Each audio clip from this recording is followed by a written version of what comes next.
এই পিনাকি ভট্টাচার্য আজকে হামাকলি একটা রিপোর্ট করছে, দেখছেন? আমি বলেছিলাম যেই দলে তকবীর নাই ওই দল হলো শয়তানের দল। এই কথা বলাতে বিএনপির আমার বগুড়া জেলার দায় সভাপতি আমার পর খেপে গেছে। আপনারা বলেন তো, কোরআনের আয়াত যখন বক্তা তেলাওয়াত করে, এই আয়াতের তেলাওয়াত শুনলে আপনাকে ঈমান বাড়ার কথা কে কইছে? জোরে বলেন, কে বলছে? ইন্নামাল মুমিনুনা আল্লাযীনা ইযা যুকিরাল্লাহু ওয়াজিলাত কুলুবুহুম ওয়া ইযা তুলিয়াত আলাইহিম আয়াতুহু জাদাতুহুম ঈমানা ওয়া আলা রাব্বিহিম ইয়াতাওয়াক্কালুন।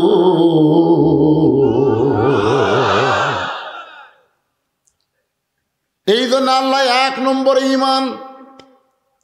ঈমান যদি না থাকে তুমি যত ভালো আমল করো, এ আমল আল্লাহর দরবারে কবুল হবে না। নবীর চাচা আবু তালেব একজন ভালো মানুষ ছিলেন। কি ছিলেন?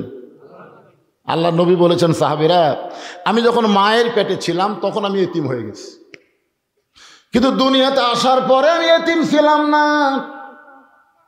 সাহাবীরা বললেন, ইয়া রাসূলুল্লাহ, মায়ের পেটে থাকতে আপনি এতিম হয়ে গেলেন, কিন্তু দুনিয়াতে আসার পরে আপনি এতিম ছিলেন না, এটা কেমন কথা? রাসূল বললেন, সাহাবীরা রে, ভাগ্যগুণে এমন একটা চাচা পাইছিলাম, যেই চাচার নাম হলো আবু তালেব। আমার এমনভাবে লালন পালন করেছে, আমার যে বাবা নাই এটা কখনোই আমি বুঝতে পারিনি।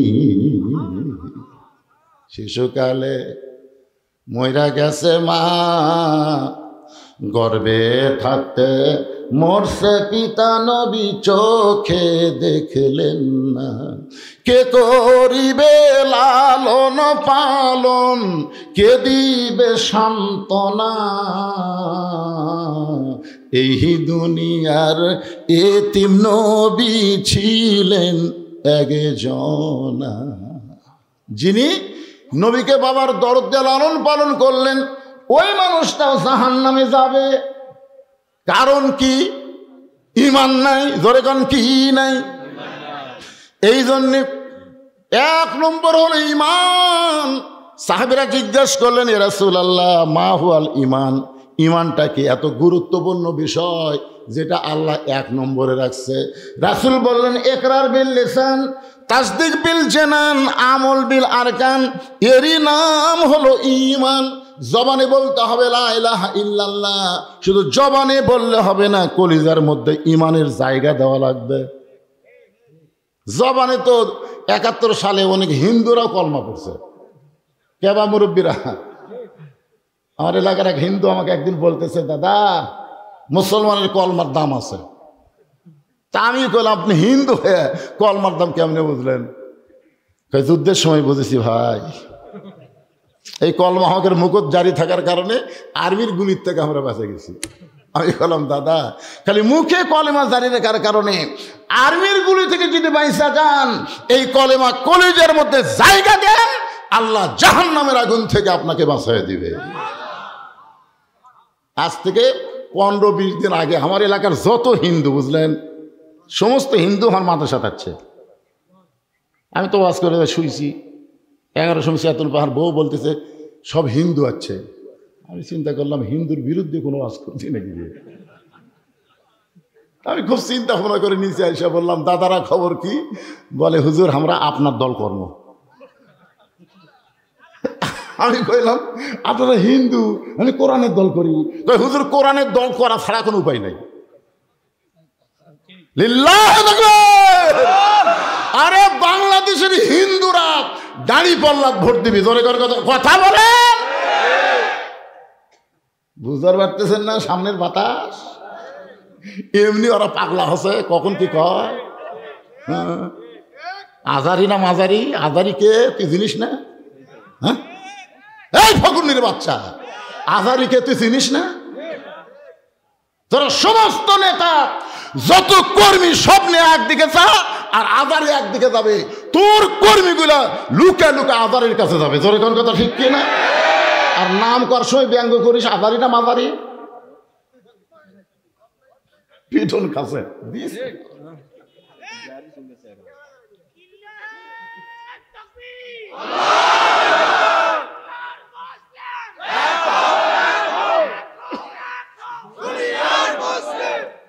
লিল্লাহে তাকবীর। দুনিয়ার মুসলমান এইবারে হলো, ওর থেকে যখন দিল আপনারা সাউন্ড দিলেন না। না শোনেন, আপনারা যদি মনে করেন যে আমরা 12টা 1টা পর্যন্ত ওয়াজ শুনবো, তে ঘুম পড়া চলবে। একদিন পর আমার পাশেন চেতন থেকে কথা শোনা লাগবে। আমি আগে অ্যাঙ্গেলে ডোজ দিছি, এখন অ্যাঙ্গেলের দিন শেষ, ডাইরেক্টের বাংলাদেশ। জোরে কোন কথা, আরো অ্যাঙ্গেল।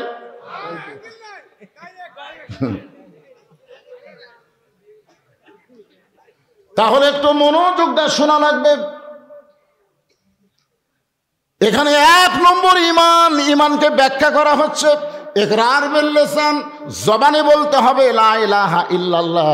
শুধু জবানে বললে হবে না, তাসদিক বিল জানান, ওই ঈমানটা কলিজার মধ্যে জায়গা দেওয়া লাগবে। ঈমান যখন কলিজার মধ্যে সেট হয়ে যাবে, ওই ব্যক্তির কাছে জীবনের চাইতে ঈমানের গুরুত্ব বেশি হবে।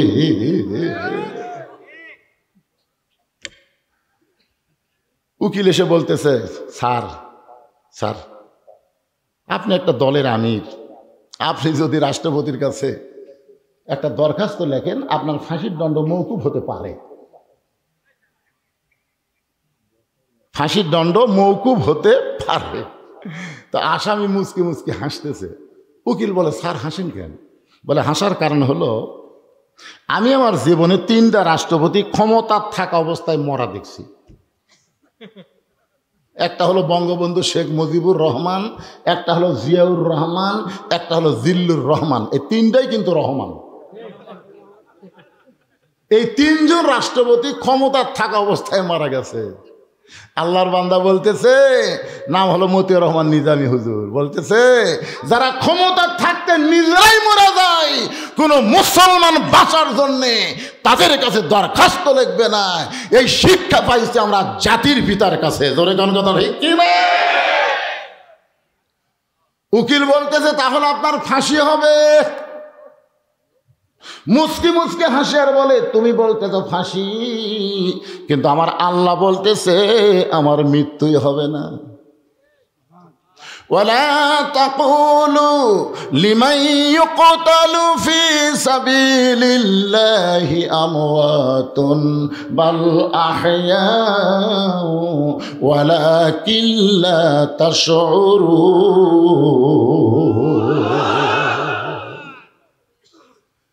কলিজার মধ্যে যখন ঈমান থাকবে, মীর কাসিম আলীর কাছে উকিল বলতেছে, স্যার রাত 12টায় কিন্তু আপনার ফাঁসি হবে। মুচকি মুচকি হাসি আর বলে, এখন কয়টা বাজে? বলে 9:30। আলহামদুলিল্লাহ, 2.5 ঘন্টা এখন আছে। উকিল কয়, কে রে, রাত 12টায় ফাঁসি হবি, মাত্র 2.5 ঘন্টা, তাও কে আলহামদুলিল্লাহ। বলতেছে, ভাই আমি একটু ঘুম পাড়ি, 2.5 ঘন্টা বসে থেকে কি হবি, আমি একটু ঘুম পাড়ি, ঘন্টা 2 পরে আমার ডাক দিও। তো চিন্তা করে দেখেন, যার 12টা ফাঁসি হবি, তাই ঘুম পাড়বি, ঘন্টা 2 পরে আমার ডাক দিও। উকিল মনে করতে যে ফাঁসির চিন্তা পাগলা হয়ে গেছে। আসলে যারা প্রকৃত কলিজার মধ্যে ইমানের জায়গা দিয়েছে, তারা ফাঁসির চিন্তা করে না, মরার চিন্তা করে না, তারা চিন্তা করে ইমানটা যেন রক্ষা হয়। ধরে করার কথা ঠিক কি না? উকিল চলে গেল। 2 ঘন্টা পরে সে দেখে ফাঁসির কন্ডেম সেলের মধ্যে মীর কাসিম আলী নাক ডাইকা ডাইকা ঘুম পাড়তেছে।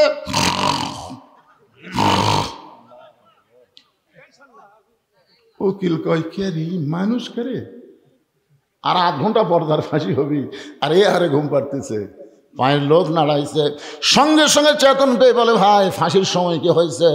বলে, স্যার এখনো 8 ঘন্টা দেরি। ওযু করে 2 রাকাত নামাজ পড়ে কোরআনের 2টা সূরা তেলাওয়াত করে উকিলকে বলতেছে, দেখো তো যে কয়টা পাঞ্জাবি আছে এর মধ্যে কোনটা সবচাইতে ভালো? বলে, ভালো পাঞ্জাবি কি করবেন? বলে, সেইটা পরে ফাঁসির মঞ্চে যাবার চাই। উকিল বলে, আপনি কি শ্বশুর বাড়ি যাবেন? ভালো পাঞ্জাবি গায়ে দিয়ে আতর সুরমা লাগায়া মাথার চুল দাঁড়িয়ে হাসনানোর পরে বলতেছে, দেখো তো আমার কেমন লাগতেছে। উকিল বলে, স্যার আপনার ফাঁসি হবে, আপনার ফাঁসি হবে। বলে, তুমি বলতে তো ফাঁসি, কিন্তু ঘুমের মধ্যে গিয়ে আমি দেখতে পাইছি ফাঁসির মাধ্যমে আল্লাহ তাআলা আমার 8টা জান্নাতের দরজা খুলে দিবে। তাসদিক বিল জানান, কলিজার মধ্যে যখন ঈমান ঢুকবে ওই মানুষের কাছে জীবনের চাইতে ঈমানের গুরুত্ব বেশি হবে। তুমি যতই চেষ্টা করো তুমি তোমার ঈমান বাঁচাবার পারবা না, তুমি তোমার জীবন বাঁচাবার পারবা না। তবে একটু চেষ্টা করো, আল্লাহ তোমার ঈমান বাঁচায়া দিবে।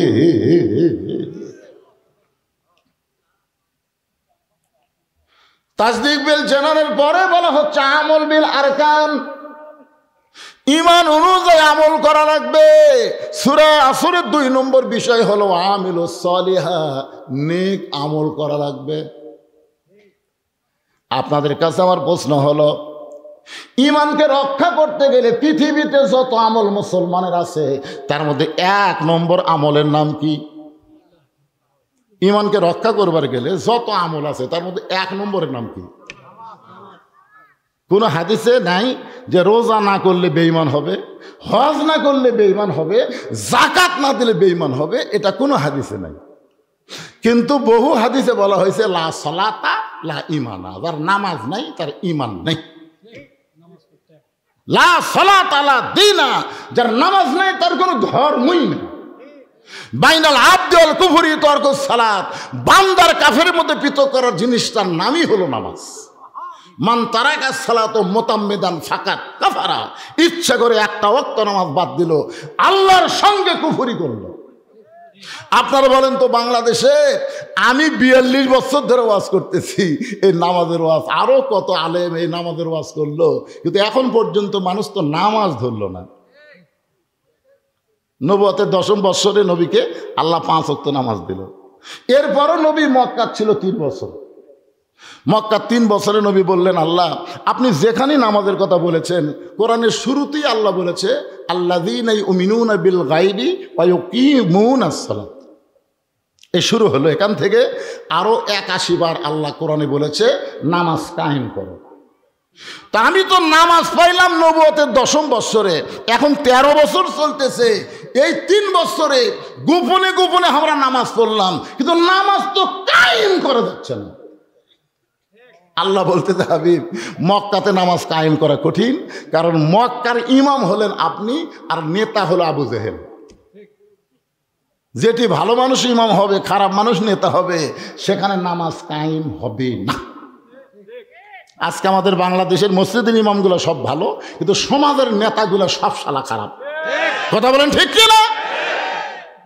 যার কারণে নামাজ মাঝে মধ্যে পড়তেছে কিন্তু নামাজ কায়েম হচ্ছে না। তো রাসূল বললেন, তাহলে আপনি যে 82 বার নামাজ কায়েমের কথা বললেন, নামাজ কায়েম কবে হবে? আল্লাহ বললেন, আপনাকে হিজরত করে মদিনা যাওয়া লাগবে, যেখানে আপনি ইমাম হবেন, আপনি নেতা হবেন। আল্লাযীনা ইম্মাক্কান্নাহুম ফিল আরদ, মুসলমানের মধ্যে কাউকে যখন প্রধান,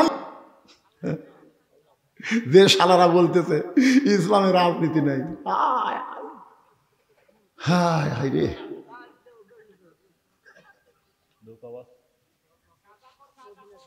আরে কোন খবর খালি বসে থাকেন, এখনকার অ্যাঙ্গেলে মার দেওয়া লাগবে। আমার একটু মনোযোগ দিয়ে শুনবেন। পুরুষ মানুষের জন্য 1 নম্বর হলো নামাজ। নামাজ যদি না আদায় করেন, আপনার কোনো আমল আল্লাহর কাছে কবুল হবে না। কারণ নামাজ না থাকলে তার ঈমানই থাকে না। ধরে কোন কি থাকে না? 5 ওয়াক্ত। জয়ের গুণ কয় ওয়াক্ত? 5 ওয়াক্ত। এই লাইলাতুল মেরাজে আল্লাহ তার নবীকে 5 ওয়াক্ত নামাজ দিয়েছেন। সূর্য উদয়ের আগে 2 রাকাত ফরজ, সূর্য যখন পশ্চিম দিকে হেলে যাবে তখন 4 রাকাত ফরজ, সূর্যের পাওয়ার যখন কমে যাবে তখন 4 রাকাত ফরজ, সূর্য অস্ত যাওয়ার সাথে সাথে 3 রাকাত ফরজ, রাতের অন্ধকার যখন গাঢ় হবে এমন সময় 4 রাকাত, এই সর্বসাকুল্যে 17 রাকাত নামাজ আদায় করা লাগবে। বাড়ি বাড়ি না মসজিদে? বাপ পড়বে বেটা। অনেক স্বামী জোর নামাজ পড়ে এসে বউ তার সামনে ভাত দিচ্ছে, ওই দোয়া পড়তেছে, আল্লাহুম্মা বারিক লানা ফিমা রাযাকতানা ওয়া কিনা আযাবান নার। দোয়া পড়া ভাত খাচ্ছে। দোয়া পড়ার আগে বউকে বলা লাগবে, তুমি তো আমারে খাবার দিলে, তুমি কি নামাজ পড়ছা? বউ যদি বলে আমি এখনো গোসলই করিনি, তখন স্বামী কি দোয়া পড়বে? তখন স্বামীর দোয়া হলো তাড়াতাড়ি গোসল কর, তাড়াতাড়ি গোসল কর, নামাজ পড়, তারপরে আমাকে খাবার দে। বেনামাজের হাতে আমি নামাজই খাবো না রে। বউ দৌড়া দেয় গোসল করে, জোহরের নামাজ পড়ে তখন স্বামী খাবার দেয়। ফেরেশতাকে আল্লাহ খবর কি বলে, স্বামী স্ত্রী দুটাই জান্নাতি। বাপ ঠান্ডার মধ্যে উজু করে ফজর নামাজ পড়ে যাচ্ছে, তোমার যে 22 বছরের আইডিয়া আছে, আইডিয়ার খবর কি? এক মুয়াজ্জিন আমারে কয়, হুজুর কিছুদিন হলে আমি দেখতেছি আমি ফজরে যখন আজান দিই তখন কুত্তাকে দৌড়ে আসে আমার সাথে লোকমা দেয়। আমি আজান দিই, কুত্তাকে করে। তা আমার কয়, হুজুর দেখেন তো কোনো দোয়া কোরআনে আছে কিনা যে দোয়া পড়লে আজান দেওয়ার সময় কুত্তা চিল্লাবি না? তখন আমি কইলাম, ভাই একটা দোয়া আছে।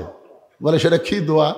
সেই দোয়া হলো, তুমি আজান দেওয়ার আগে তোমার বাড়িতে খোঁজ করো তো তোমার ছেলে মেয়েরা কি নামাজ পড়ে। তখন মুয়াজ্জিন কয়, হুজুর আমার 2টা ছেলে আইডিয়া হয়ে গেছে, এত নামাজ পড়ে না।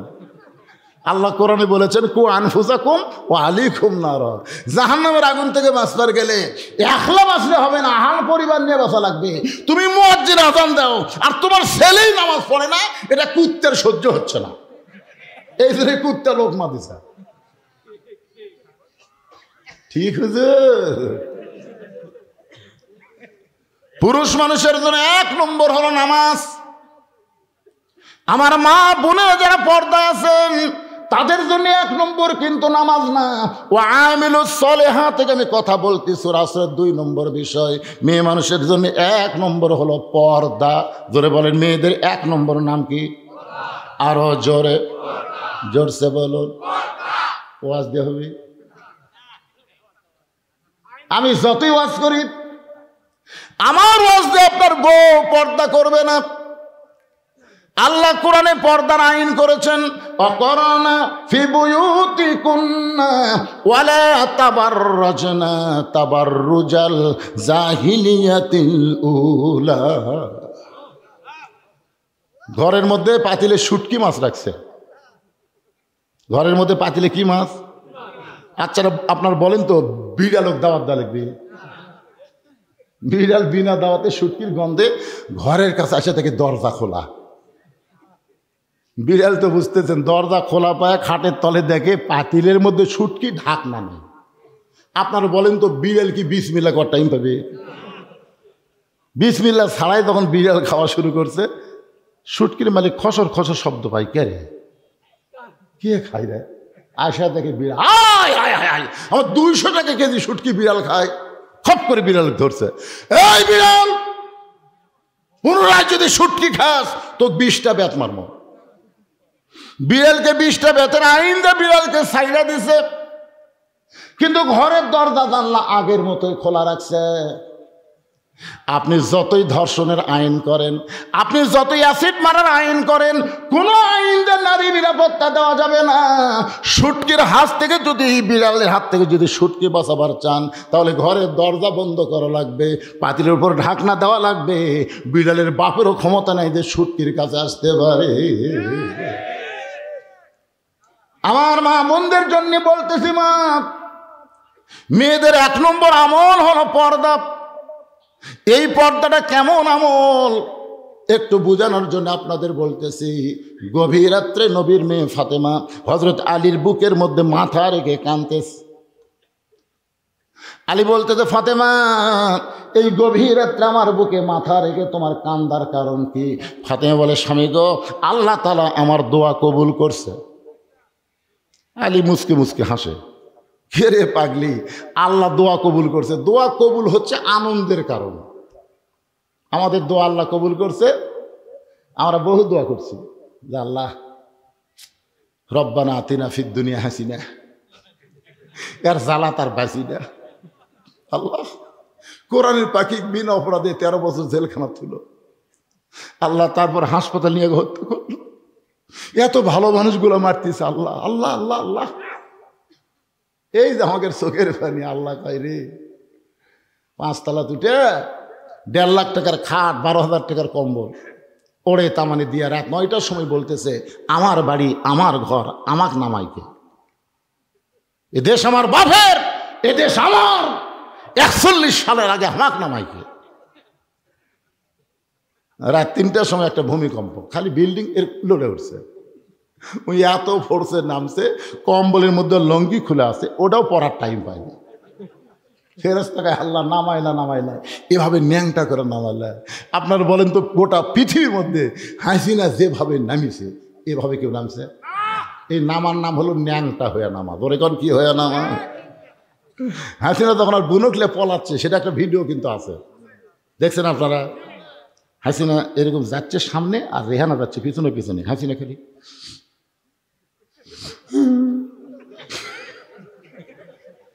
চলতে পথে 2 দিন থামিলাম, যাবার কালে এক সামসারও দেখা না পাইল। এই সবাই আমার সঙ্গে বলেন না কেন? চলতে পথে 2 দিন থামিলাম, যাবার কালে এক সামসারও দেখা না পাইলাম। ওই মাথা ভাঙ্গা ওবায়দুল কাদের কখন পলাইছে, শামীম ওসমান কখন পলাছে রে? আয় আয়, যারা মাইক পালি কই খেলা হবে খেলা হবে। বাজান একটু মনোযোগ দিয়ে শুনবেন, ক্ষমতার মালিক হচ্ছে আল্লাহ। আল্লাহ যদি চায় চোখের পানির দাম আছে না নাই? এ জোরে গান আছে না নাই?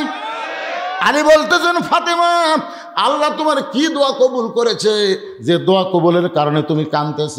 ফাতেমা বলে স্বামী গো, আমি আল্লাহর কাছে বলেছি আল্লাহ যেন পর্দার মধ্যে আমার মৃত্যু দেয়। আলী মুসকে মুসকে হাসার কয়, তুমি সারা জীবন পর্দা মেনেই চলেছো, পর্দার মধ্যে তোমার মৃত্যু হবে না তো কার হবে? বাংলাদেশে যারা পর্দা মানে না তারাই মরার পর যে পর্দা 5 কাপড় দেয়, 5 কাপড় দিয়ে খাটনি আবার চাদর দিয়ে ঢেকা থয়। ফেরেশতা বলে আল্লাহ এই মেয়ে মানুষ গোটা কি পাড়ার নাম এটা? বর্ষা পশ্চিম পাড়া। এই মেয়ে মানুষ গোটাল পাড়া ঘুরিছে, পাড়ার সব লোক সবাই চেনে। তো মরার পরে 5 কাপড় দিয়ে খাট নিয়ে আবার চাদর দিয়ে ঢাকছে, কারণ কি? আল্লাহ বলতেছে ওই দেশের নাম বাংলাদেশ রে, ওই দেশত বাঁচতে পর্দা মানে না রে, কিন্তু মরার পরে মানে। আমার মায়েদের জন্য বলতেছে, মা একটু মনোযোগ দিয়ে শোনেন। আলী বলতেছেন ফাতেমা সারা জীবন তুমি পর্দা করেছ, আল্লাহ তোমাকে পর্দার মধ্যেই মৃত্যু দিবে কবুল করেছে, তাহলে কান্দার কারণ কি? ফাতেমা বলে স্বামী গো এই মৃত্যু কবে হবে আপনি কি শুনবেন না? আলী বলে ফাতেমা মৃত্যুর খবর দুনিয়ার কেউ বলতে পারে না। ফাতেমা বলতে স্বামী গো আল্লাহ যদি আমাকে জানায়, যেই বলেছে আল্লাহ যদি আমাকে জানায়। হযরত আলী বলতেছে ফাতেমা কি বলবার চাও? ফাতেমা বলতেছে আজকে গভীর রাত্রে ফাতেমার মৃত্যু হবে। যেই মাত্র কইছে গভীর রাত্রে মৃত্যু হবে, গাছের গোড়া কাটলে গাছটা যেমন পড়ে যায়, হযরত আলী তেমনি পড়ে গেলেন ঘরের মাঝায়। মা ফাতেমা মুস্কি মুস্কি হাসতেছে, স্বামীর মাথাটা উরাতের উপরে নিয়ে কপালে একটা চুমু দিয়ে বলে স্বামী গো এমন করে আপনি কাঁদবেন না, কারণ আসলে যাইতে হবে। এই দুনিয়া থাকার জায়গা নয়, এখানে আসলে যাওয়া লাগবেই। যতই 3 তলা 5 তলা বাড়ি করেন, যাই যত সুন্দর বাড়ি করছে তার মৃত্যুর কষ্ট তত বেশি হবে। আজরাইল ঘুরে ঘুরে দেখাবি, এই দেখ রে তোর ঘর তো ইন্টেরিয়র করছু রে, হায় হাই রে এসি লাগাছু কে রে, হায় হায় কি টাইস রে। এগুলো সব আজরাইল মৃত্যুর আগে দেখানোর পরে তারপরে কই দেখ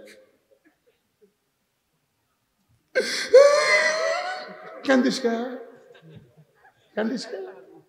তুই কি মনে করছো থাকার জন্য আসছ? যাবো না? ওই যে তাকায় দেখ, অন্ধকার, দরজা নাই, জানলা নাই, বিছানা নাই, বালিশ নেই। কান্দিস না, কান্দিস না, যাওয়া লাগবে। কথা বলেন যাওয়া লাগবে না? কথা বলেন যাওয়া লাগবে না? ফাতেমা মুচকি মুচকি হাসে, স্বামীর কপালে চুম্বন দিয়ে বলে, স্বামী গো, এমন করে আপনি কাঁদবেন না, কারণ এই দুনিয়া থাকার জায়গা না, আসলে যাইতে হবে। আমি এতদিন বাবার মুখে শুনেছি, আমার বাবা বলেছে পৃথিবীর ভিতরে সবচাইতে শক্তিশালী পুরুষের নাম হলো হযরত আলী।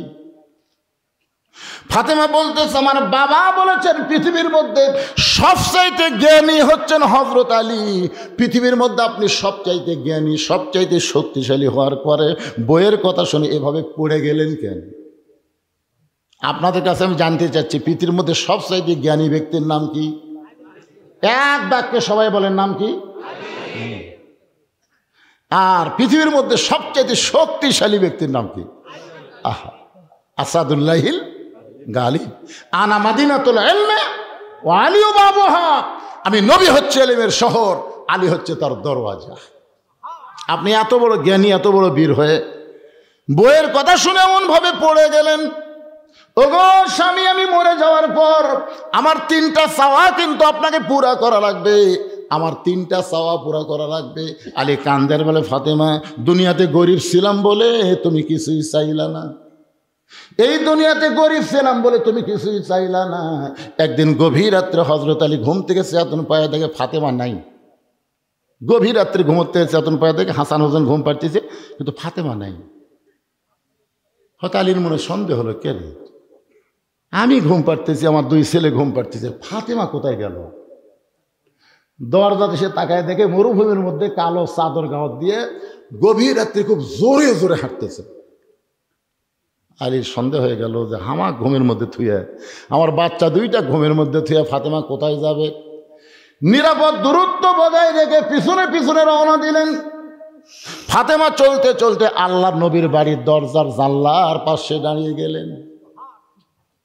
নবীর জানলার কাছে দাঁড়িয়ে বললেন, বাবা, আজকে যদি আমার মা খাদিজা দুনিয়াতে জীবিত থাকতো, আমি আপনার জানলার কাছে দাঁড়াতাম না, কিন্তু আমার মা খাদিজা দুনিয়াতে নেই, এই কারণে আপনার জানলার কাছে দাঁড়াইছি। বাবা, মেহেরবানি করে একটু ঘরের দরজা খুলে দেন।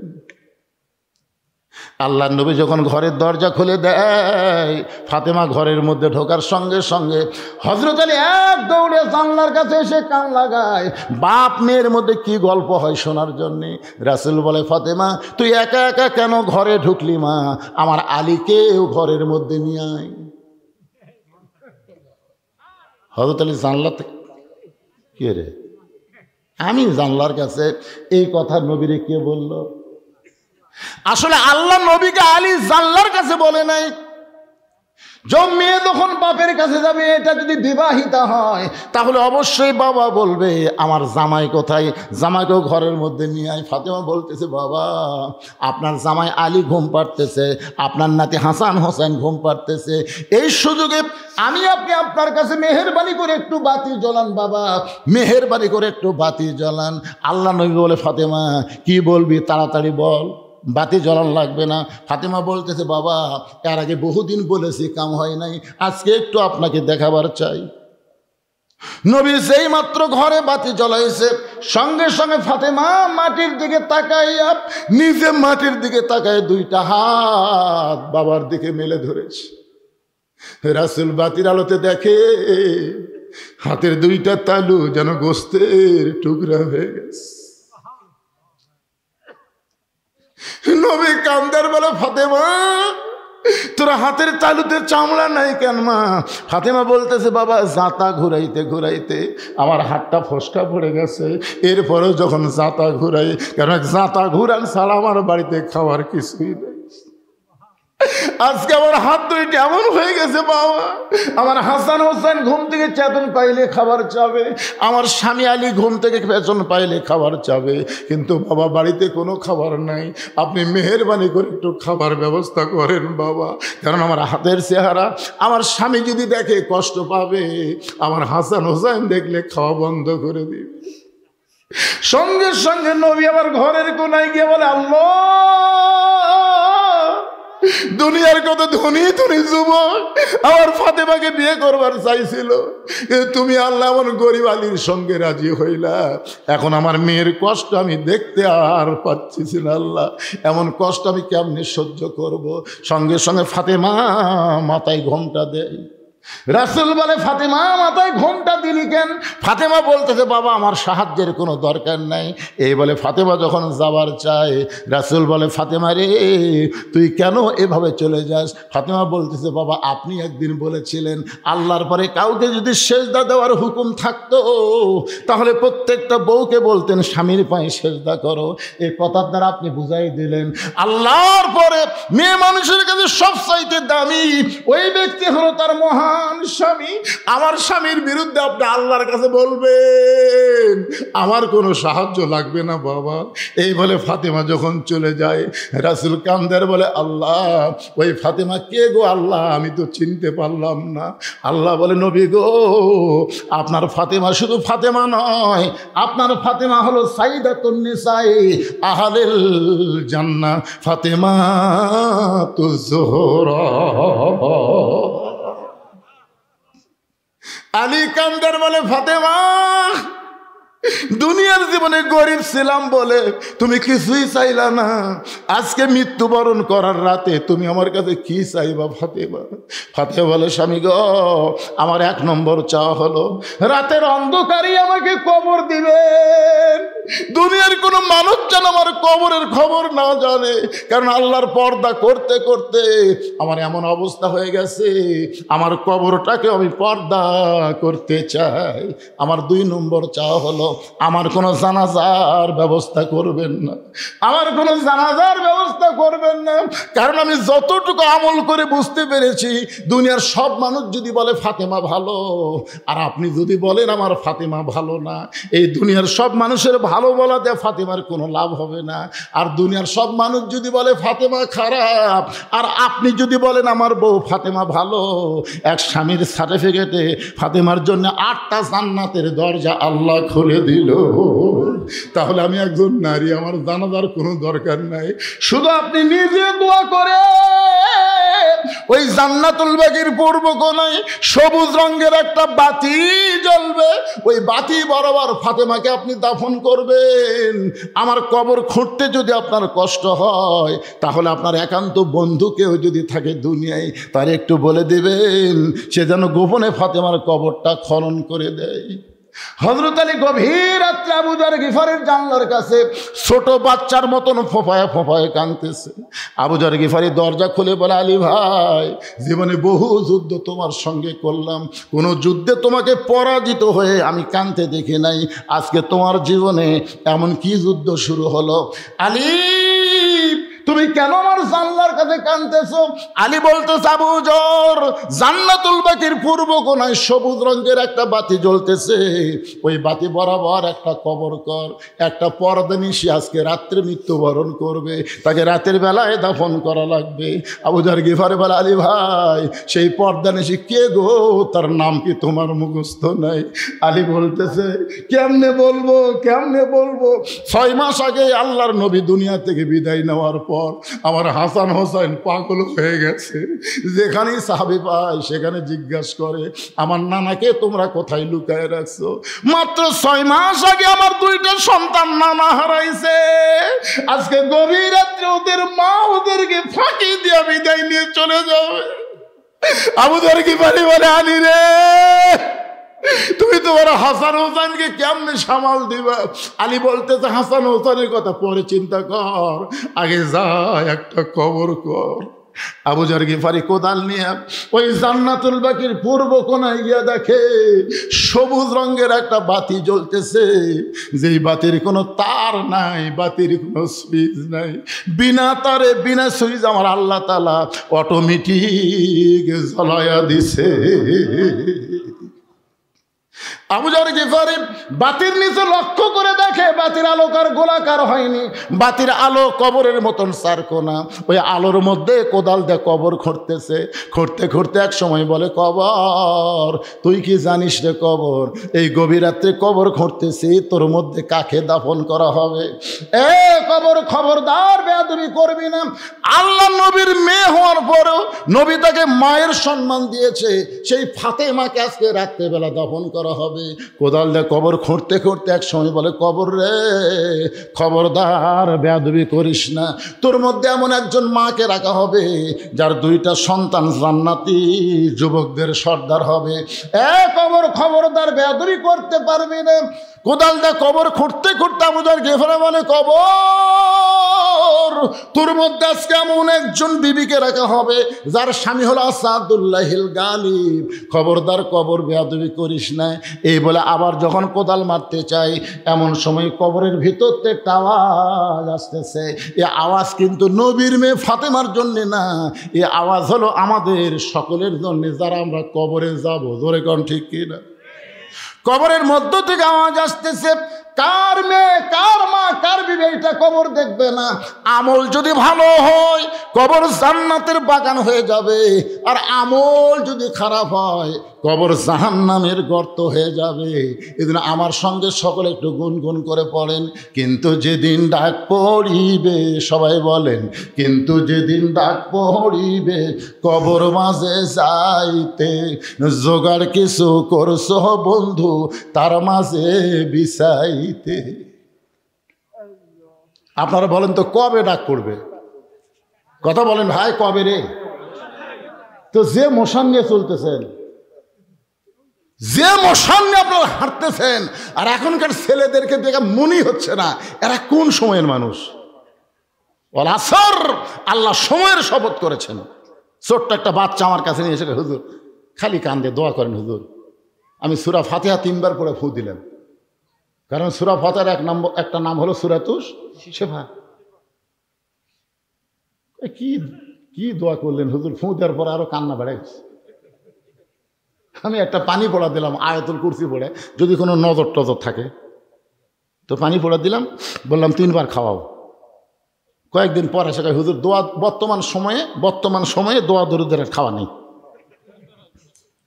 আমি বললাম, বারে কি হলো রে, দোয়া দরুদ দিয়ে কাম হচ্ছে না। কয়েক মাস পরে বললাম, মা তোমার ছেলের খবর কি? কার কান্দে না হুজুর? আমি কোন দোয়ায় কাম হলো? দোয়া কে লাগবি? ওর বাবাকে মোবাইল কিনে দিছে, যখনই কান্দে চালু করে দেয়। আপনি শুনলে আশ্চর্য হবেন, হুজুর আমার ছেলে মোবাইল ছাড়া ভাত খায় না। কি সময় রে, আল্লাহ এমনি সময়ের শপথ করছে। এখনকার অধিকাংশ ছেলেরা মোবাইল হাতে পাইছে, কথা কন না কেন? পায় নাই? স্বয়ং জিবরাইল এসেও যদি ওয়াজ করে, ওয়াজ দিয়ে এদেরকে ভালো করা যাবে না। এদেরকে ভালো করতে গেলে অনুনাজ্জিলু মিনাল কোরআনি মা হুয়া শিফাউ ওয়া রাহমাতুল লিল মুমিনিন। আমার সঙ্গে স্লোগান দেওয়া লাগবে। আমি যেই বলবো সব সমস্যার, এর মধ্যে আমার মোটর সাইকেল, এটা কোন জমিদার ঢুকতে ধরে জায়গা হচ্ছে না, আবার মোটর সাইকেল কি স্লোগান দেবেন? গলা খাঁকারে দেন। আমি যেই বলবো সব সমস্যার সমাধান, আপনার বলবেন দিতে পারে আল কোরআন। সব সমস্যার সমাধান আল কোরআনের আলো। মাশাআল্লাহ, দেখা ভালো রে, দেখা ভালো। আমি গতকাল পাবনা ওয়াজ করলাম 2টে, দিনে একটা রাতে একটা। আমি যেই বলছি আল কোরআনের আলোকে ঘরে ঘরে জানো না, এটি হয়ে যাবে কাম, আলহামদুলিল্লাহ, এটি কাম হয়ে যাবে ভাই। কলজা ভরে গেল রে। আমরা মমতাদের মতো গায়িকা, আমরা ফাটা কেষ্টের মতন কাদের। আমরা কোনো দুর্নীতিবাজ, কোনো মতারু, কোনো গাজারু, কোনো চরিত্রহীনকে আর সংসদে পাঠাবার চাই না। আমরা ভালো মানুষকে পাঠাবো, আল্লাহর কোরআন বুকে নিয়ে সংসদে ঢুকবে। ধরে কোন কথা ঠিক না? আল্লামা সাইদ হুজুর দেখেননি আদালতে হাজির হচ্ছে, তাও কোরআন শরীফ। কোরআনের পাখি আল্লামা সাইদি, তুমি মরনি, শহীদ হয়েছ আমরা এটাই জানি। সবাই একটু জবান খুলে দিবেন। যে বলবো আল কোরআনের আলো, আপনার একে সেটা বলবেন সংসদে জালো। বলতে পারবেন না ভাইজান? আল কোরআনের আলো, কোরআন হাদিস যেখানে, দুনিয়ার মুসলমান লিল্লাহে তাকবীর। দেখেন গরম হলো, এর উল্টে করছে। আমি তো আপনাকে চেহারা দেখে ঘড়ির দিকে তাকে দেখি রাত 11:30, আর আপনাকে চেহারা দেখে মোবারক দেখে দেখতেছি কেবল রাত 8টা বাজতেছে। সালাম ফজর বলতো ভাই যাবি না? সেটা না, প্রথম যে আদায় করবার করলে মানে ভুলে গেছে, আমার কথা ভুলে গেছে। আসলে আমি এই টাইমে আদায় করবার চাইছিলাম, এই টাইমে যে কবরে, কিন্তু যেদিন ডাক পড়িবে কবরের মাঝে যাইতে জোগাড় কিছু করছে বন্ধু, তার মাঝে বিছাইতে। এখন আল্লাহর কবরে যাওয়ার জন্যে এই আল্লাহর ঘর মসজিদে 500 টাকা দান করবেন, একটা কোরআন দানের সওয়াব আল্লাহ আপনার বাপ মার কবরে দিবে। আপনি 500 টাকা দিবেন, একটা কোরআন শরীফ দান করার সওয়াব আল্লাহ আপনার বাপ মার কবরে দিবে। যদি বাপ মা বাঁচা থাকে আল্লাহ হায়াত দিবে, আর যদি বাপ মা মারা যায় কোরআনের সিলাই আল্লাহ বাপ মার কবরকে জান্নাতের টুকরা বানিয়ে দিবে। আমি এত হাজার মানুষের মধ্যে 100 জন মানুষ চাই 500 টাকায় একটা কোরআন শরীফের জন্য দান করবেন, শরীফ দান করার সওয়াব পাবেন। এনামুল বিএচি 600 টাকা দান করছে, একজনও লড়াচড়া নাই। সূরা আসরের 4টা বিষয় ওয়াজ কর্ম হবে, কেবল 2 নম্বরে চলতেছে অথবা সওয়াবিল হকের উপর যে মার আছে, বুঝলেন? আজিজুল হক, মামুনুল হক, কুলজাল হক, আজাকাল হক, সেই মার হবে। তারপর লাস্ট হবে অথবা সবের সবর। আমরা ধৈর্য লে বাড়ির যাবো, আপাতত মারামারি করবো না, কিন্তু বেশি যদি খেলা হবি কই আমরাও খেলা পারবো না। কি কন? হ্যাঁ, এই 100 জন এতগুলো মানুষের মধ্যে বাপ মা মারা গেছে, কোরআন শরীফ বাবদ আল্লাহর ঘর মসজিদে 500 টাকা দান করতে পারবেন না? ওই এখন নাই, তাহলে এগুলো লেখা লাগবে বাদান। যারা বলতেছে নাই, এগুলো লেখা লাগবে।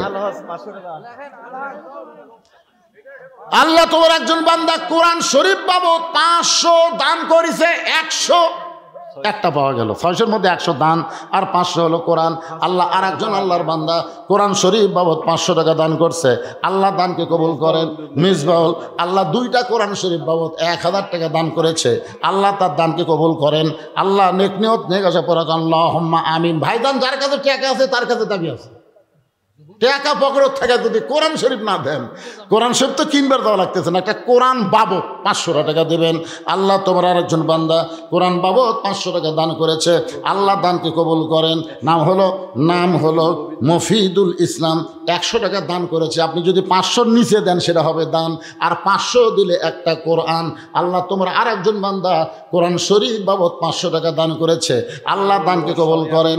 আল্লাহ তোমার একজন বান্দা নাম হলো ইনামুল 1 মণ আলু নগদ 100 টাকা দান করেছে আল্লাহর ঘরের জন্য। আল্লাহ এখন যদি মনে করেন যে হুজুর আর ওয়াজ করবি না, তাহলে এটা আপনাকে মিথ্যা মনে করা হবে।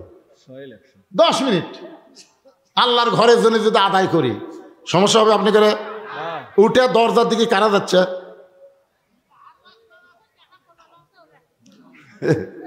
যান, যাবেন, যান, অসুবিধা নাই। ধানের মধ্যে চিটা বাতান থাকে ভাই, বাতাস দিলে উড়ে যাবি রে, যাবে না? আদায় করা মানে বাতাস দেওয়া। এর মধ্যে যারা চিটা বাতান আছে এখন আর থাকবে না, উড়ে চলে যাবি। হ্যাঁ, আল্লাহ তোমার একজন বান্দা 100 টাকা দান করেছে, আল্লাহ দানকে কবুল করেন। আল্লাহুম্মা আমিন। কে? শফিকুল জামাত ইসলামের সেক্রেটারি নগদে 15,000 টাকা 1500 টাকা দান করেছে, আর বাকি হলো 500, মোট 2000 টাকা দান করেছে। আল্লাহ দানকে কবুল করেন, আল্লাহুম্মা আমিন। আল্লাহর আরেকজন বান্দা কোরআন শরীফ বাবদ 500 টাকা দান করছে, আল্লাহ দানকে কবুল করেন। আল্লাহ আহমদ আলী 2টা কোরআন শরীফ বাবদ নগদে 1000 টাকা দান করেছে, আল্লাহ দানকে কবুল করেন, আল্লাহুম্মা আমিন। নাম হলো মহসিন, কোরআন শরীফ বাবদ 500 টাকা দান করলো, আল্লাহ মহসিনের দানকে আল্লাহ আপনি কবুল করেন। এই ফাঁকে একজন 100 আর একজন 200 টাকা দান করেছে, আল্লাহ কবুল করেন। ইসমাইল হোসেন 1 মণ আলু দান করেছে, আল্লাহ ইসমাইলের দানকে আল্লাহ আপনি কবুল করেন। হেলাল সরকার 1 মণ আলু দান করেছে, আল্লাহ হেলালের দান কবুল করেন। নাম হলো শাহরুল ইসলাম 1 মণ আলু দান করেছে, আল্লাহ শাহরুলের দান কবুল করেন। দেলোয়ার কোরআন শরীফ বাবদ 500 টাকা দান করেছে, আল্লাহ দানকে কবুল করেন। শোনেন, আল্লাহর ঘরের জন্য আদায় হচ্ছে। এই সময় যারা অজাতা উঠে যাচ্ছেন, অজাতা, আপনারা কি আল্লাহর ঘরে শত্রু? কারণ আপনারা কি আল্লাহর ঘরে শত্রু? ফালিয়াবুদু রাব্বা হাযাল বাইত আল্লাযী আতামাহুম মিন জু'ইন ওয়া আমানাহুম মিন খাউফ।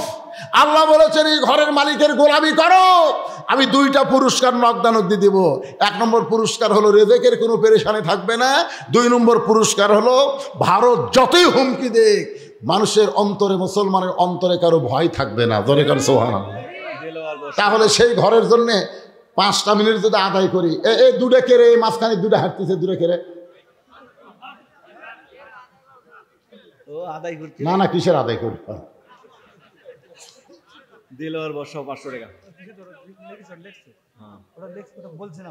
বলছি, কখন বললেন? এখন হাতত পাইনি তো। দেলোয়ার বড় সব 500 টাকা কোরআন শরীফ বাবদ দান করেছে, আল্লাহ দানকে কবুল করেন। আলহাজ আবু বকর, আল্লাহ কোরআন শরীফ বাবদ 500 টাকা দান করেছে, আল্লাহ দানকে কবুল করেন। শাহরুল ইসলাম 500 টাকা বাকি দান করেছে, আল্লাহ তার দানকে কবুল করেন, আল্লাহুম্মা আমিন। জাহাঙ্গীর বড় সাহেব 500 টাকা নগদ দান করেছে, আল্লাহ দানকে কবুল করেন, আল্লাহুম্মা আমিন। হেলাল 500 টাকা বাকিতে দান করেছে, আল্লাহ হেলালের দানকে আল্লাহ আপনি কবুল করেন, আল্লাহুম্মা আমিন। নূর আলম রাজাহার, আল্লাহ বাপমার যদি দোয়া চায় 500 টাকা দান করেছে, আল্লাহ বাপমার কবর জান্নাতের টুকরা বানান। শফিকুল ইসলাম ছোট ধনিয়াল 500 টাকা নগদে দান করেছে, আল্লাহ তার দানকে কবুল করেন, আল্লাহুম্মা আমিন। শহীদুল হাজি ফেসকা গ্রাম 500 টাকা, আর জহুরুল 500 টাকা কোরআন শরীফ বাবদ বাকি। আচ্ছা, এগুলো বাকি নিচে লেখা লাগবে, বাকি বাকি দান করেছে আল্লাহ 2টা কোরআন শরীফ বাবদ, আল্লাহ দানকে কবুল করেন। আল্লাহ তোমার একজন বান্দা ইউসুফ দুবলাগাড়ি 1 মণ আলু দান করেছে, মনিকা বড় সাও 1 মণ আলু দান করেছে, আল্লাহ 2 জনের দানকে আল্লাহ আপনি কবুল করেন, আলুর মধ্যে বরকত দিবেন। আলু লাগানোর পরে মসজিদে যারা দান করে না, আলুর যান ঘুগরি ধরে, ঘুগরি। আচ্ছা, যে আলু ঘুগরি ধরে তরকারি খাওয়া যায়, কেমন যেন একটা দুর্গন্ধ লাগে।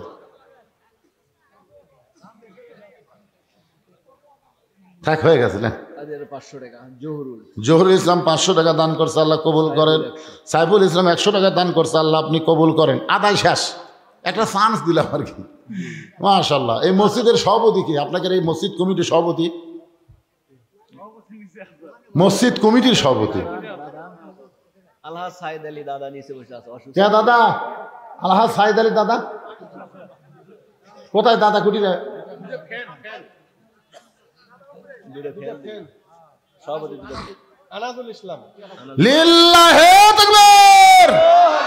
মসজিদের সভাপতি সাহেব 2টা ফ্যান জোরে গান মারহাবা। আচ্ছা, সহসভাপতি কে? মসজিদের সহসভাপতি নাই, সেক্রেটারি সেটা কোথায়? নাম কর। আদায় হচ্ছে আর সেক্রেটারি থাকবে না, এটা একটা কথা হলো।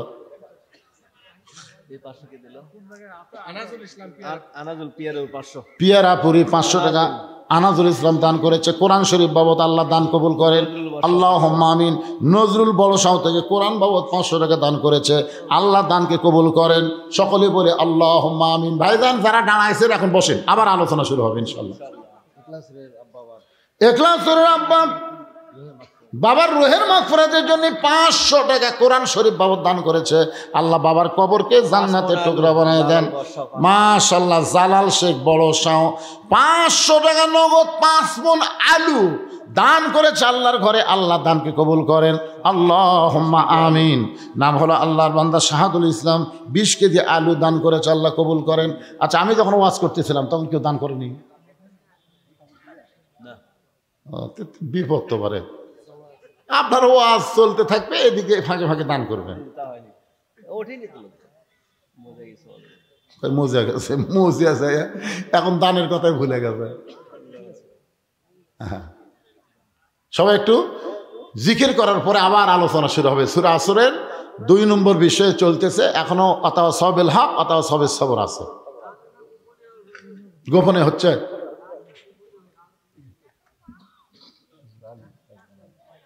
সাইফুল ইসলাম 1 মণ আলু দান করেছে, আল্লাহ সাইফুলের দানকে কবুল করে। একটু জিকির করেন, লা ইলাহা ইল্লাল্লাহ, লা ইলাহা ইল্লাল্লাহ,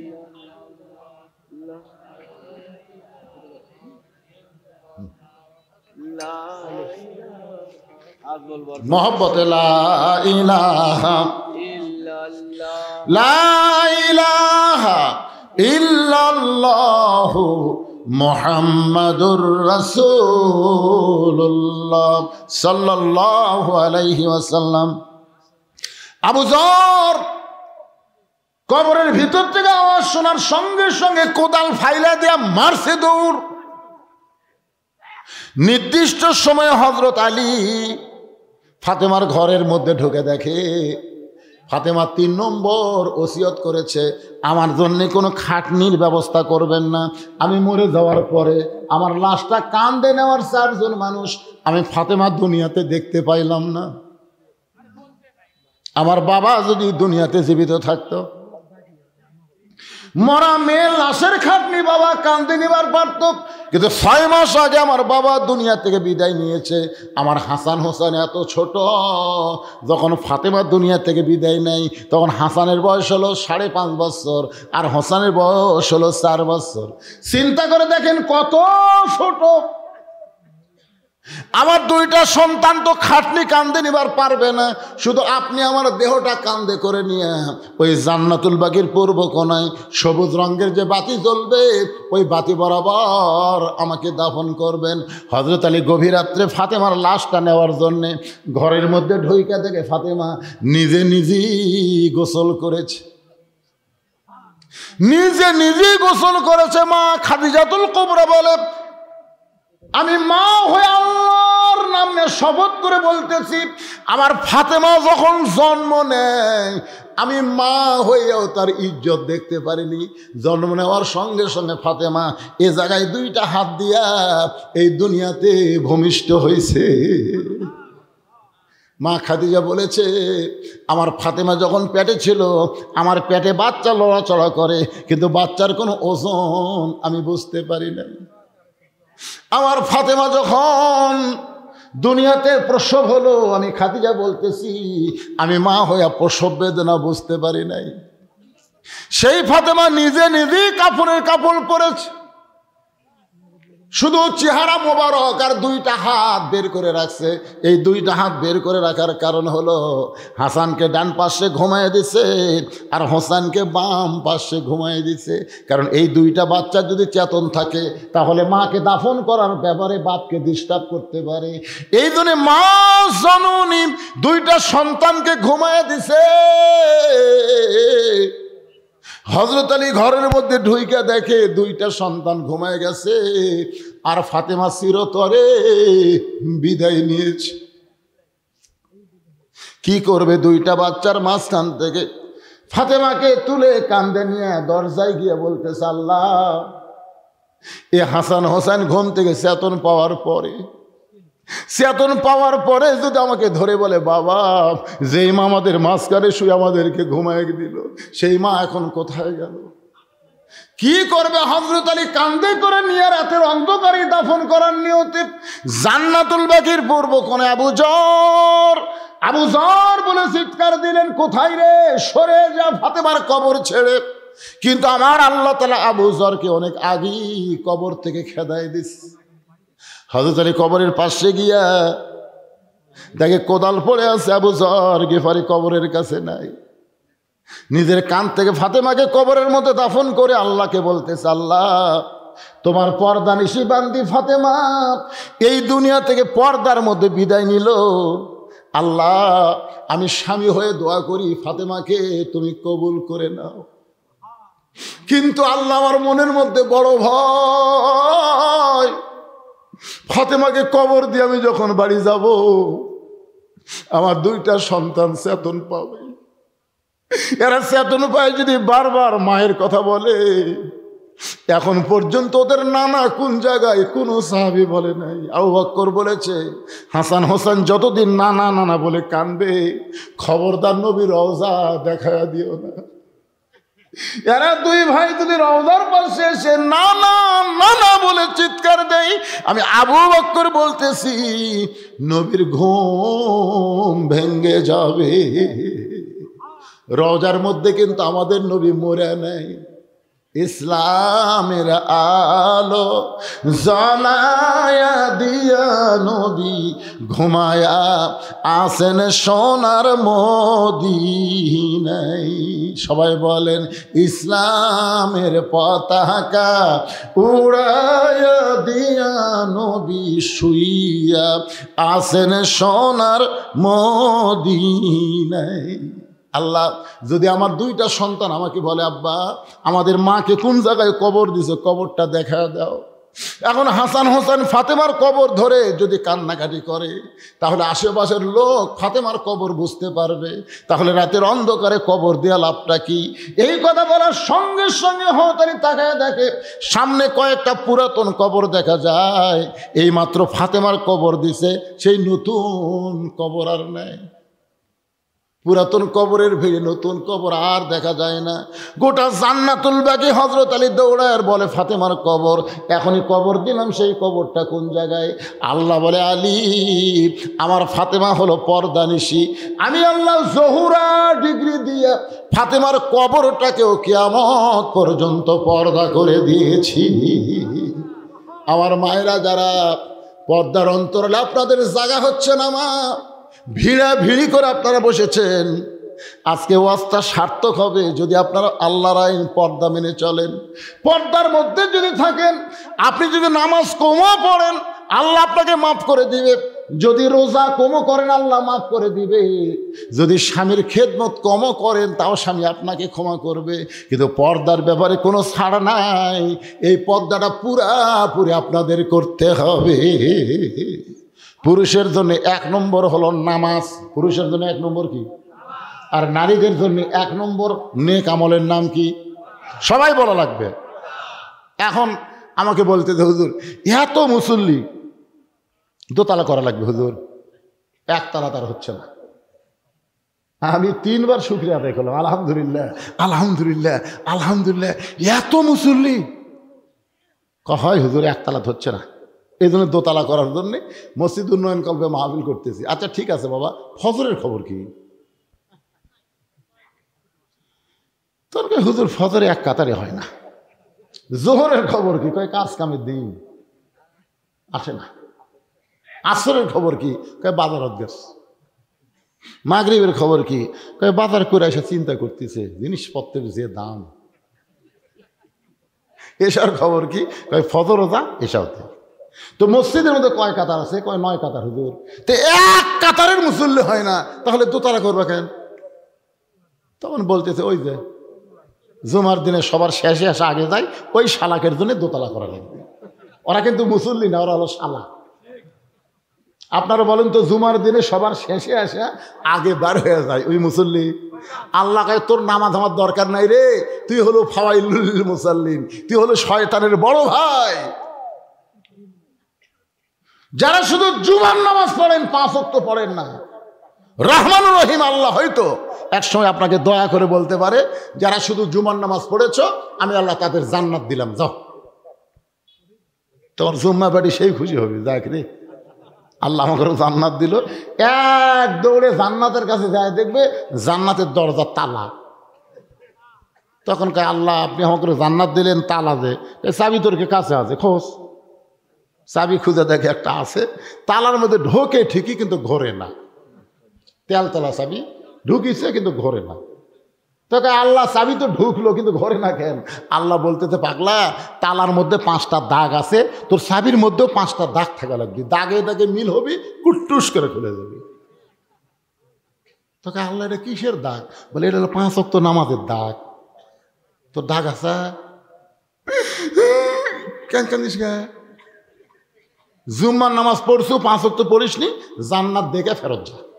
জান্নাত দেখে যারা খালি জুম্মা মারতেছেন, 5 ওয়াক্ত ধরতেছেন না, তারা জান্নাত দেখবার পারবেন কিন্তু ভিতরে ঢুকতে পারবেন না। এখন আপনারা বলেন তো কারা কারা খালি জুম্মা পড়বেন? হাত তোলেন। আর কারা কারা 5 ওয়াক্ত নামাজ আদায় করবেন? 2 হাত তুলে আল্লাহরে দেখান। লিল্লাহে লিল্লাহে। আপনারা বলেন তো মসজিদের উন্নয়ন বলতে কি বুঝেন? মসজিদের উন্নয়ন মানে মসজিদ দোতলা টাইলস দিয়ে হাই ফাই করানো। অনেক মসজিদ, আক্কেলপুরে একটা রাস্তার ধারে মসজিদ, আমি আসল না সরবার যাই দেখি টাইলসের ওপর ধুলে। এগুলো লোক কে রে ভাই মসজিদ এত ধুলে ধার দেও না? কয় হুজুর আজান দিয়ে একা মধ্যে কেউ আসে না তো খামাকা ধার দিয়ে কি করবো? আপনি তাকে দেখেন আমার টাকা পরিষ্কার, গামছা 2 বাড়ি মারি পরিষ্কার করে আল্লাহ বানা আছে। চিন্তা করছেন? খালি মসজিদ বানালে হবে না। মসজিদ হাসিনাও কম বানায়নি, 560টা মডেল মসজিদ বানাচ্ছে। একদিন এক আওয়ামী লীগের নেতা বলে, হুজুর আপনারা কি হাসিনার ভালো কোনো গুণ চোখত পড়ে না? এতগুলো মসজিদ বানিয়ে দিল। আমি বলে 560টা না 5 কোটিও যদি হাসিনা মসজিদ বানায় আল্লাহ একটা সওয়াবও দিবে না। কারণ ক্ষমতার চেয়ারে বসে মসজিদ বানানো হবে না, নামাজ কায়েমের বিল পাস করা লাগবে। জোরে গান কথা ঠিক কিনা? তো মসজিদের উন্নয়ন মানে মুসল্লি কালেকশন। আজকে এই কালেকশন কিন্তু ঠিকই আছে, হয়নি? মাশাআল্লাহ, সবাই হাত তুলছেন, আলহামদুলিল্লাহ। এখন 3 নম্বর হলো তাওয়াসাউ বিল হক। হক কথা বলতে হবে, হক পথে চলতে হবে। হকের পথে চলতে গেলে নানা রকম বিপদ আপদ মুসিবত জোরে কোন আল্লাহ কোরআনে বলেছেন, ওয়ালা নাবলুওয়ান্নাকুম বিশাইয়্যিম মিনাল খাউফি ওয়াল জুই ওয়া নাকসিম মিনাল আমওয়ালি ওয়াল আনফুসি ওয়াস সামারাতি ওয়া বাশশিরিস সাবিরিন। আপনারা বলেন তো আমির হামজাকে যে 3 বছর জেলখানায় বন্দি করে রাখছিল, কি চুরি করার অপরাধে? একেবারে সবাই কন্যা খায়। আচ্ছা, মামুনুল হককে যে জেলখানার মধ্যে বন্দি রাখছিল, এটা কি অপরাধে? আওয়ামী লীগের কিছু লোক বলে, হুজুর একটা মেয়ে মানুষরা খেলবার গেছিল। মামুনুল হক কিন্তু বলছে, আল্লাহর শপথ করে বলতেছি এটা আমার বিয়ে করাবো। শোনেন না, আপনার ভিডিও দেখেননি? আল্লাহর শপথ করে বলতেছি এটা বিয়ে করাবো। এক সাংবাদিক বলতেছে, তাহলে কাবিন? খালি জুতে থাকলে 2 গাল 4টে মারা দরকার। এই কাবিনের বউ কেউ একসাথে নিয়ে ঘোরা? আপনারা কখন বউ আর কাবিন দুটো একসাথে লেখে ঘরে? অথচ শাকিব খান বিয়া ছাড়াই বাচ্চার জন্ম দিল, একটা শালা সাংবাদিক গেল না। আমাদের বগুড়ার উপবিশ্বাস বাচ্চা নিয়ে হাজির, তার কিছুদিন পরে বুবলি বাচ্চা নিয়ে হাজির। এমন একটা লুচ্চা ওর কাছে যে মানুষ যায় তাকে মোটা করে দেয়। একটা সাংবাদিক এই শয়তানের কাছে গেল না যে তুই বিয়ে করলু কখন, বাচ্চা হলো কখন, তোর কাবিন কোন জায়গা? তার মানে বোঝা গেল মামুনুল হককে এরকম মেয়ে নিয়ে রিসোর্টে যাওয়ার কারণে গ্রেফতার করেনি, হক কথা বলার কারণে গ্রেফতার করেছে। ধরে কর কথা ঠিক না? ওরা মনে করছিল মামুনুল হক জেলখানার থেকে পঙ্গু করে বার করে দেবো। দেখেননি জেলখানার যাওয়ার পরে তাকে টেসারে করে নিয়ে যাচ্ছে, দেখেননি আপনারা? হাঁটতে পারতেছে না, সিয়ারও ঠেলে নিয়ে যাচ্ছে। আহা, মনে করছিল এরকম মারধর দিয়ে ব্যাসাইজ করে বার করে দেবো, আর হক কথা কবি না। আপনার কন্ত বার হয়ে আসে আগের চাইতে বাড়িছে না কমিছে?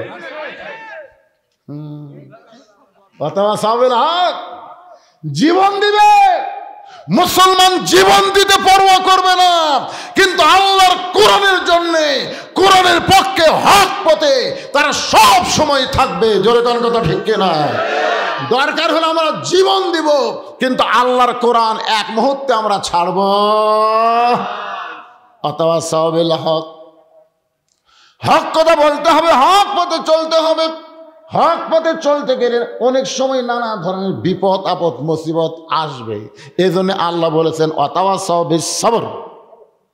আপনারা বলেন তো, যে মেয়ের বিয়ে হয়েছে এখনো বাচ্চার মা হয়নি, আচ্ছা আপনারা বলতে পারেন যে মায়ের পায়ের তলে সন্তানের জান্নাত কেন? কোন তো কারণ কি বলবো প্রসবের কথা, মা বিনে সেই ব্যথা কেউ তো বুঝিবে না। মাজন ঠেকিয়া সন্তানের দায়, অকালে মা মারা যায়, কেন সে মায়ের ভক্তি করো না? এমন দরদি ভবে কেউ হবে না আমার মা গো। এখন প্রসব বেদনা শুরু আছে। আমার বউরে কইলাম একদিন, আচ্ছা তোমাকে যে বাচ্চা হওয়ার সময় ব্যথা শুরু হয় এটা কোন দিক থেকে হয়? আমার কয় আপনি মরদ মানুষ, এটা শুনে করবেন কি? আমি বললাম পাগলা, আমি খালি মরদ করে আমি বক্তা লই। তখন বলতেছে শোনেন, আপনারা মনে করেন যে বাচ্চা নিজ দিক দিয়ে বাড়াবি ওই দিকই মনে হয় ব্যথা হয়, আসলে তা হয় না। এই কোলজিঙ্কের খামচা ধরে তখন কষ্টের চোটে বলে মরে যাবো, বিষ খাবো, আত্মহত্যা কর্ম। মানে প্রথম হচ্ছে যে, এখনো হয়নি, এবার প্রথম হচ্ছে। বাংলাদেশে কোরআনের শাসন প্রথম আসতেছে, জোরে কোন কথা ঠিক কিনা? প্রথম মরে যাবো, বিষ খাবো, গলা ধরে দেবো। দাদি নানি দৌড়া যায়, যাই ধাক্কা দিয়ে ঘরের মধ্যে তোলাই, এই তোর পায়ের তলে সন্তানের জান্নাত এমনি জোর করে বিছনা শুতে ঠান্ডা পানির মধ্যে নরম কাপড় চুপড়ে কপালত দেয়, দিয়ে কয় চিল্লাস না আপা, চিল্লাস না, তুই চিল্লাচিল্লি করলে রাস্তাতে মানুষ যাবি আর কবি এটা কি মারে, চলার সময় খালি চিল্লাচিল্লি করা, তোর শরম নাই? ধৈর্য ধর, ধৈর্য ধর, বাতাও সবে সবর, ধৈর্য ধর। কানের মধ্যে তো চোখে মুখে চুমা খায়, ধৈর্য ধর, জোরে কান্দিস না রে, জোরে কানলেও শুনবার পাবি পাগলি। কানবারও জোরে দিবি না, চিল্লেবারও দিবি না। নিজের কষ্ট নিজের মধ্যে লুকা থাকে, ধৈর্য ধর করতেছে। এদিকে ধাত্রী বাচ্চা টানা বের করতেছে, রক্ত ভাই, হায় হায়, আবু সাইদের রক্ত, মুগ্ধের রক্ত, ইয়ামিনীর রক্ত, 2000 ছাত্র জনতার রক্ত, 40,000 পঙ্গু করে রক্ত, এত রক্ত, এত রক্তের পরে ধাত্রী টানা শুরু করেছে। রক্ত থেকে ধাত্রীর দয়া হয় না। একসময় টেনে যখন বাচ্চা বের করলো, বাচ্চা মা মা বলে কাঁদতেছে। আমরা শুনতে পাই ম্যা ম্যা বলে কান্দে, ম্যা ম্যা নয় রে, মা মা বলে বাচ্চা কান্দে। এদিকে মা বেহুশ হয়ে গেছে। সন্তানকে গোসল করানোর পরে ওই সন্তানকে নিয়ে সন্তানের পরশে মায়ের হুঁশ ফিরে আসে। মা তখন ডান হাত দেয়া বাচ্চাকে মুখের কাছে নিয়ে জিহ্বা বের করে বাচ্চার মাথায় চুমা খায়, লবে চুমা খায়, মুখে চুমা খায়। দাদি নানি তিরস্কার করে বলে, এর জন্য গলার দড়ি দিবার চাইলি, এর জন্য বিষ খাবার চাইলি, এর জন্য আত্মহত্যা করবার চাইলি, একে লাত্তি মারা ফেলা দে, একে কেন আদর করিস? মা বলে দাদি কষ্টের পরে যে এমন শান্তি এইটা আমি কখনোই বুঝতে পারি নাই। এই বাচ্চা কোলে পাওয়ার সাথে সাথে আমার সব কষ্ট ভুলে যায়। এত জীবন দেওয়ার পরে, এত রক্তের পরে এই বাংলাদেশ আগামীতে কলেমার পতাকা যখন পথ পথ করে উড়বে, সাইদি হত্যার কথা, নিজামীকে হত্যার কথা, মুজাহিদের হত্যার কথা, কামরুজ্জামানের হত্যার কথা, সালাউদ্দিন কাদের চৌধুরীর হত্যার কথা, কাদের মোল্লার হত্যার কথা মানুষ ভুলে যাবে। কলেমার পতাকা যখন পথ পথ করে উড়বে, আল্লাহ আল্লাহ, এই দৃশ্যটা আমাদের বাংলাদেশের মুসলমানকে দেখার তৌফিক দাও আল্লাহ। শুধু কোরআনের ওয়াজ শুনবো না আল্লাহ, আগামীতে আমরা কোরআনকে বাংলাদেশে মেনে চলবো। ধরে কোন কথা ঠিক কিনা? আল্লাহ এমন একটা পরিবেশ আমাদেরকে দেওয়া। আল্লাহ আল্লাহ সকলের চাওয়াকে আল্লাহ কবুল করো। ধরে কর আমিন। ফজরের নামাজ আমাদের জামাতে পড়তে হবে ভাইজান। এই জন্য তাফসির মাহফিল বেশি রাত না করাটাই ভালো। আমার একটু রাত বেশি হয়ে গেল, কি করবেন? ইস্তেগফার পড়েন। আস্তাগফিরুল্লাহ রব্বি মিন কুল্লি জামবি ওয়া তুবু ইলাইহি, আস্তাগফিরুল্লাহ রব্বি মিন কুল্লি জামবি ওয়া তুবু ইলাইহি, লা হাওলা ওয়ালা কুওয়াতা ইল্লা বিল্লাহিল আলী। এই মোনাজাতের কথা শুনে উঠতেছেন কেন? আশ্চর্য কথা রে বারে। আচ্ছা, আপনি যদি 5 মিনিট পরে যান অসুবিধা হবে? আপনি যে আগেই যাচ্ছেন মোটর সাইকেল নেওয়ার জন্য, কিন্তু রাস্তার মধ্যে যদি আপনাকে বাড়িতে না দিয়ে হাসপাতালে যাওয়া লাগে, তখন কি হবে? নি মোনাজাতের পরে আমার লেখা একটা সুন্নাতের বাগান, অত্যন্ত গুরুত্বপূর্ণ একটা বই আছে আমার এতিমখানার সৌজন্যে। আমার একটা মাদ্রাসা এতিমখানা আছে, সে এতিম বাচ্চাদের জন্য বইটা আমি লিখছি। মাত্র 50 টাকা হাদিয়া। এই হাদিয়া হলো মাদ্রাসায় দান করা, বিনিময়ে বই নেওয়া। আপনার যে টাকাটা দেবেন এই টাকা আমার মাদ্রাসায় দান করা হবে, বিনিময়ে একটা বই পাবেন। তাহলে 50 টাকা দানের সব, বিনিময়ে একটা বই পেলেন।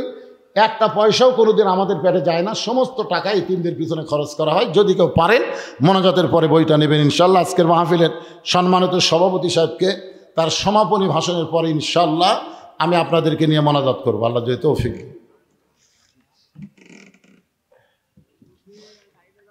আলহামদুলিল্লাহি রাব্বিল আলামিন। এই চালু করে দাও। আলহামদুলিল্লাহি রাব্বিল আলামিন।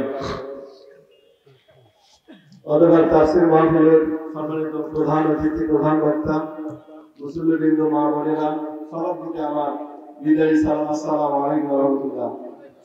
আপনারা যে ধৈর্য সহকারে, শৃঙ্খলা শান্তি সহকারে তাফসীরের মাহফিল শুনেছেন, ইনশাআল্লাহ সারা জীবন যাতে আমরা এগুলিকে আমল করতে পারি, আল্লাহ তাআলা সবাইকে তৌফিক দান করুন। আর আগামীতে এই কোরআনের যাতে আমরা সংসদ এটা দেখে দিতে পারি এবং কিয়ামতের ময়দানে এভাবে আমরা যেন সবাই এক জান্নাতে থাকতে পারি। আর আপনারা অনেকে দান করেছেন, সবার দানকে আল্লাহ কবুল করে নিন। অনেকের দান আমরা সব শেষে প্রকাশ করতে পারি নাই, অনেকে গোপনে দিয়েছেন, মানে প্রকাশের গোপনে সবার দানকে আল্লাহ কবুল করে দিন। আলহামদুলিল্লাহ রাব্বিল আলামিন।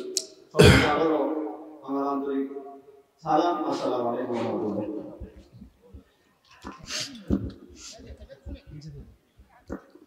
আল্লাহুম্মা আমিন। আল্লাহুম্মা আনতাস সালাম ওয়া মিনকাস সালাম, তাবারাকতা ইয়া যাল জালালি ওয়াল ইকরাম। আয় আল্লাহ তাআলা, আরামের বাড়ি, আরামের ঘুম, ল্যাব তোষকের মহব্বত কলিজা থেকে বের করে দিয়া সামান্য খেরের ওপর বসে বসে ঘন্টার পর ঘন্টা তোমার পাগল জান্নাতের বাগান থেকে আখেরে মোনাজাতে রহমতের দরজায় ফকির হয়ে দোকানা হাত তুলেছি। আল্লাহ মেহেরবানি করে আজকের মাহফিল আমাদের সকলের হেদায়েতের জন্য, নাজাতের জন্য, জান্নাতের জন্য কবুল করো।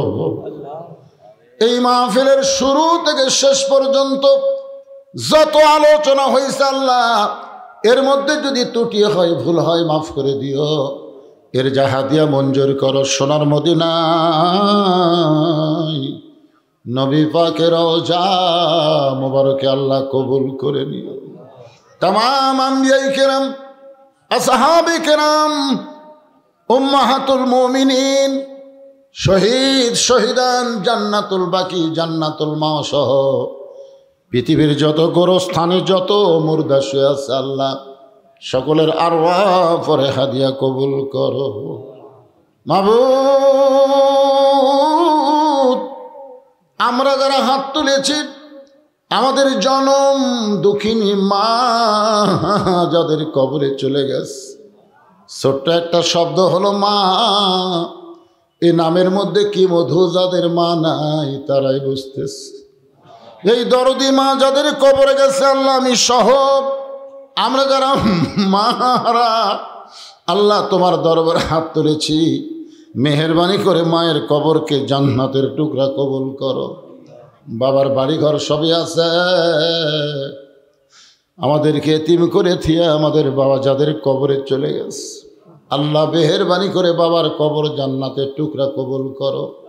আমাদের দাদা দাদি নানা নানি আত্মীয় স্বজন শ্বশুর শাশুড়ি যাদের কবরে গেছে আল্লাহ কবরবাসীদের মাফ করে দাও। আল্লাহ তোমার যেই যুবক বান্দারা কষ্ট করে মেহনত করে আজকের এত সুন্দর আয়োজন করেছে, আল্লাহ তোমার মসজিদকে লক্ষ্য করে আল্লাহ তাদের সকলকে জান্নাতে কবুল করে এই যুবকগুলোকে 5 ওয়াক্ত নামাজি কবুল করে নাও। আল্লাহ আমার পর্দানিশী মায়ের আবেদা সালিহা পদ্মানিশী কবুল করে মা ফাতেমার চরিত্র দান করে দাও। আমি অসুস্থ, আমার মতো অসুস্থ অবস্থায় যারা হাত তুলেছে আল্লাহ সুস্থতার নিয়ামত দান করে দাও। মাবুদ আজকের এই মাহফিলের সম্মানিত সভাপতি আল্লাহ যোগ্যতম আলেমে দ্বীন, আল্লাহ ইসলামী আন্দোলনের একজন নেতা, আল্লাহ আমার ভাইকে কোরআনের জন্য, ইসলামের জন্যে, ইসলামী আন্দোলনের জন্যে, এলাকার মানুষের জন্যে কবুল করে নাও। আজকের মাহফিলের সম্মানিত সহসভাপতি যারা, আল্লাহ সম্মানিত প্রধান অতিথি, আল্লাহ বিশেষ অতিথিবৃন্দ, আল্লাহ সকলকেই কবুল করো। আল্লাহ আমরা কে কোন দল করি সেটা বিষয় না, আমাদের বিষয়টা হলো আল্লাহর কোরআন অনুযায়ী আগামীতে আমরা চলতে চাই। আল্লাহ কবুল করো। আল্লাহ আমরা মিলেমিশে মহব্বতে সকলে মিলে কোরআনের পক্ষে আমরা কাজ করবো। আল্লাহ এই তৌফিক আমাদেরকে দিয়ে দাও। আল্লাহ আয় আল্লাহ তাআলা আমি গুনাহগার বলে দোয়া ফেরাই দিও না। এতগুলো মানুষের মধ্যে যার 2 কানা পছন্দ হয় সেই 2 হাতের ওসিলায় গোটা মাহফিলকে কবুল করো। আল্লাহ আমার মিডিয়া ভাইদেরকে আল্লাহ তুমি কবুল করো। আল্লাহ কত কষ্ট করে শীতের ভিতরে, এদের ঠিকমতো খাওয়া দাওয়া পর্যন্ত হয় না, শুধুমাত্র তোমার কোরআনকে প্রসার করার জন্য এরা কষ্ট করে। কত মানুষ এদেরকে গালি দেয়, তারপরে ওরা রাতের পর রাত দিনের পর দিন আল্লাহ এই কোরআনের তাফসিরগুলো মানুষের বাড়ি বাড়ি পৌঁছে দেয়। আল্লাহ আমার মিডিয়া ভাইদের প্রতি তুমি খাস রহমত করো, এদের প্রতি বরকত নাজিল করো। আয় আল্লাহ তাআলা আমি গুনাহগার বলে দোয়া ফিরাই দিও না।